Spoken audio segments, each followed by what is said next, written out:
Good afternoon, I'm Dan with Four Winds Ancestral Skills. Today I'll be covering how to make improvised wooden containers, also known as burn bowls, kind of like this one, using no modern tools. We got a lot to cover, so stick around.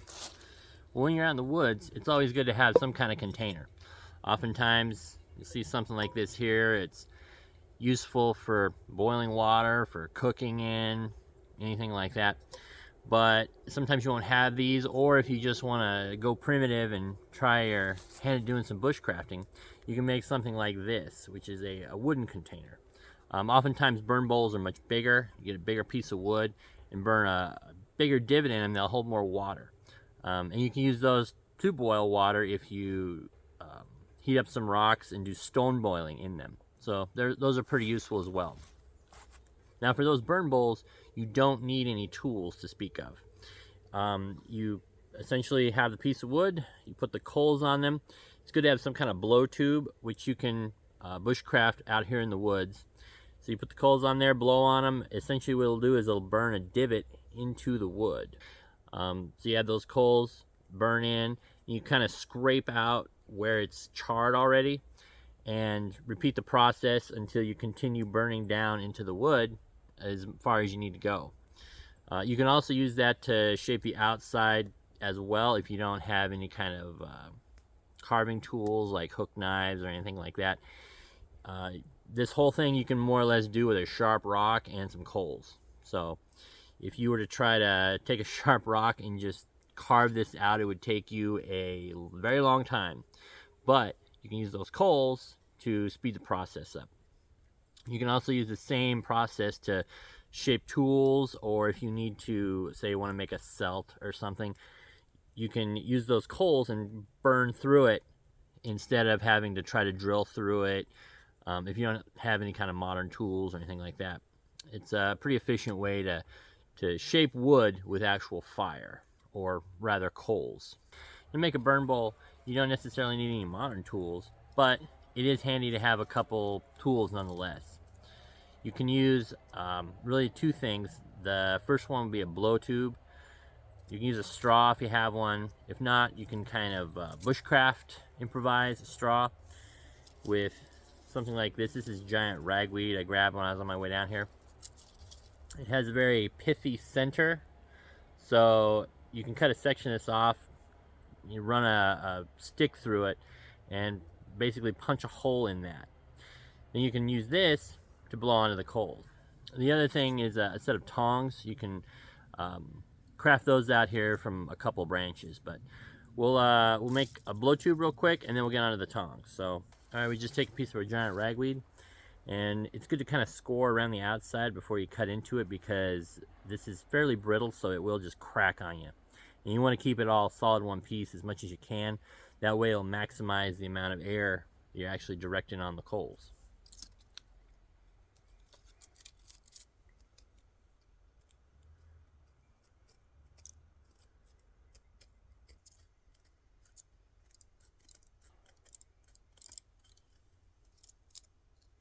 All right,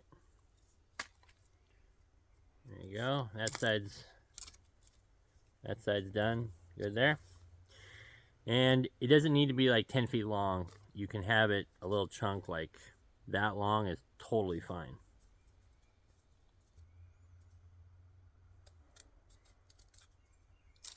All right, there we go.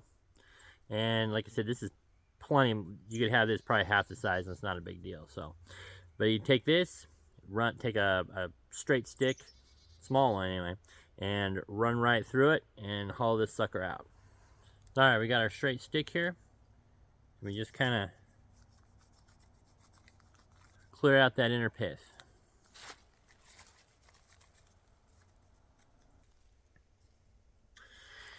All right, we're good to go on this. As you can see, comes out the other end. It's all hollow now. So we can use this and blow onto our coals. The only other thing we need is a pair of tongs. So I just cut a branch here, and you can grab the coals with that. If you try to grab the coals with your bare hands, you're gonna have a bad time. So it's good to have something. You can try to fumble around with some sticks and move the coals, but tongs are definitely the way to go in my opinion.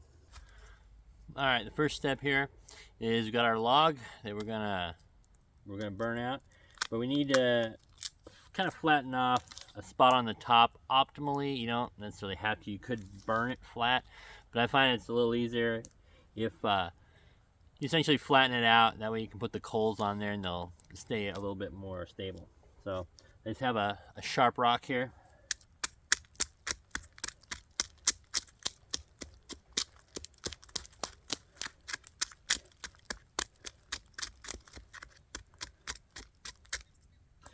Now when you're burning this log, you don't obviously want to go all the way to the edge, either edge. You want to make a solid container.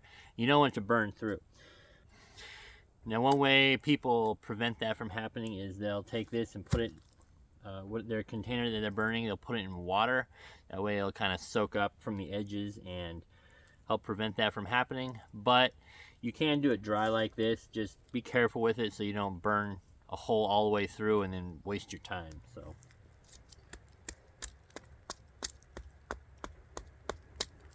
all right, this is all flattened out now, and kind of cut into the wood a little bit. You just scrape a few of these down where we can access them under here. And just drop them on top. And we keep doing that until the top is covered with the coals.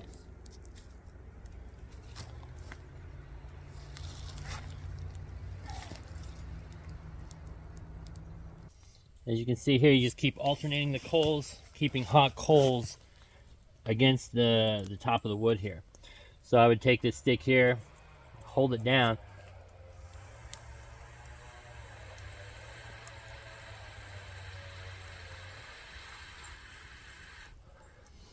and what that does is hold that coal against the wood, and then you blow on it, heats it up, and then it actually singes down into the wood.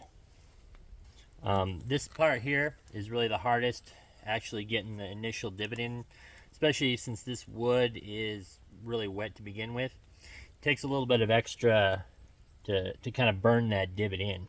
Once that divot's in there though, you can drop the coals in there and you don't have to worry about blowing on them as much. It takes a little bit longer, but you can kind of put them in there and let them do their thing for a little while you're doing other things, and monitor it, but you don't have to spend as much time doing all this. Now you can do this without the blow tube.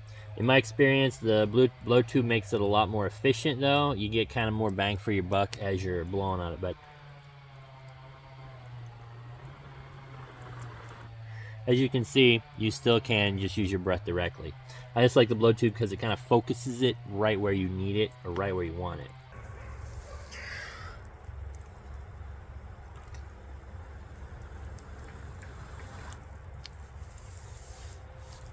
Kind of burnt down a little bit now. And this is what we have so far. It's burnt down really well in here so far, but over here it's kind of lacking, but that's not a problem. We can catch up over there. And now what we do from here is scrape this charcoal stuff here out and then apply more coals. I'm just using this sharp stone again.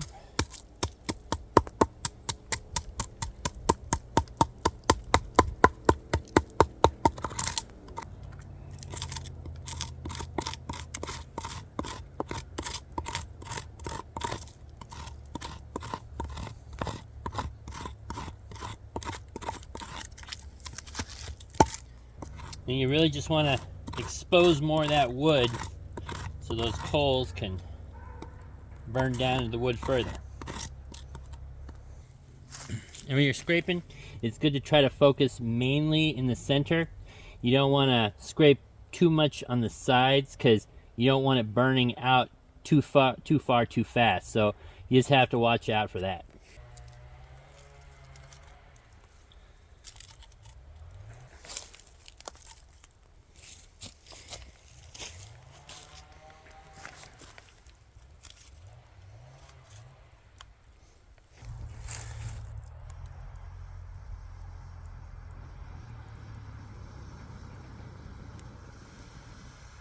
You kind of just focus on areas that haven't burned down as far, that way it kind of evenly goes down.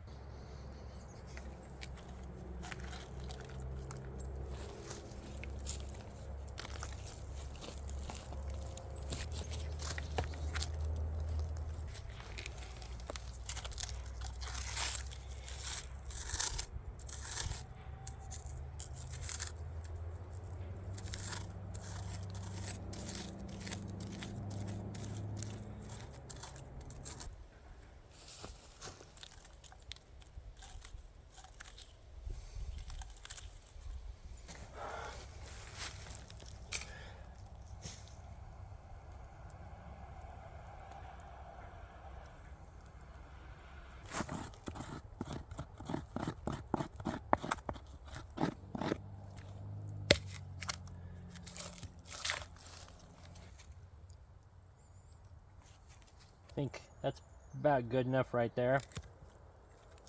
Just dump these and scrape this out here and finish our bowl.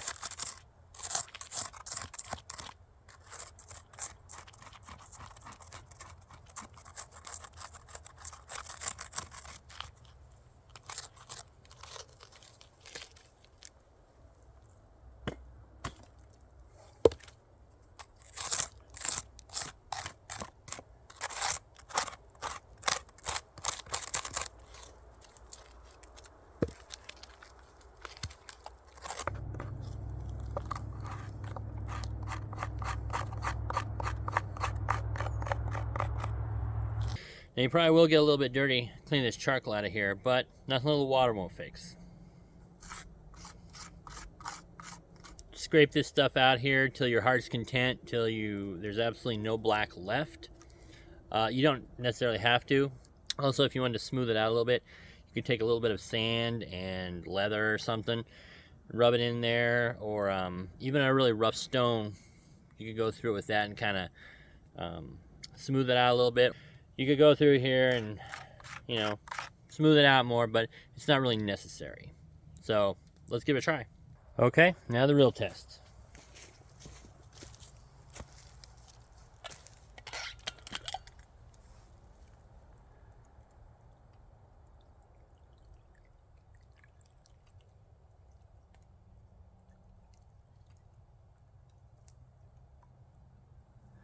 Well, looks good to me.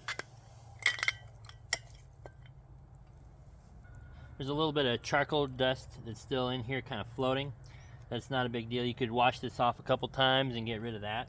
Let's get ourselves a hot rock and I'll show you how you use that to stone boil. There we go. It is good to try to keep the stones as clean as possible. What I like to do is put them over by the fire on another stone. That helps keep them out of the ashes and charcoal and grit and all that stuff. That way they can be as clean as possible when you put in the water. And there you go. Usually need a couple rocks to stone boil, especially this much water. This is a full bottle of water that I put in here, so it takes a little bit to get it to boiling, but you essentially just repeat that process. Just keep putting hot rocks in there until it boils. All right, there you have it. That's how to take a simple piece of wood like this and make an actual usable container out of it, also known as a burn bowl. You can use this same technique to make larger burn bowls. You can cut down huge logs and do the same thing. It's the same principle. It's actually the same principle the natives used to use to do dugout canoes. They would take a big log, burn down the center of it, a hole like this, or a depression like this, so they would use that as a actual dugout canoe. So this is a pretty useful skill to have in the backcountry, whether you're making a burn bowl or just fashioning some tools, utilizing fire to shape wood. Anyway, I hope you enjoyed the video, learned a lot. If you have any questions, you can always reach out to me in the comments, email me, fourwindsancestral@gmail.com, or check out my website, fourwindsancestralskills.com. Well, thanks for watching, and hope to catch you again on the next video. Anyway, I'm Dan with Four Winds Ancestral Skills, reminding you to get out there and make history. Take care.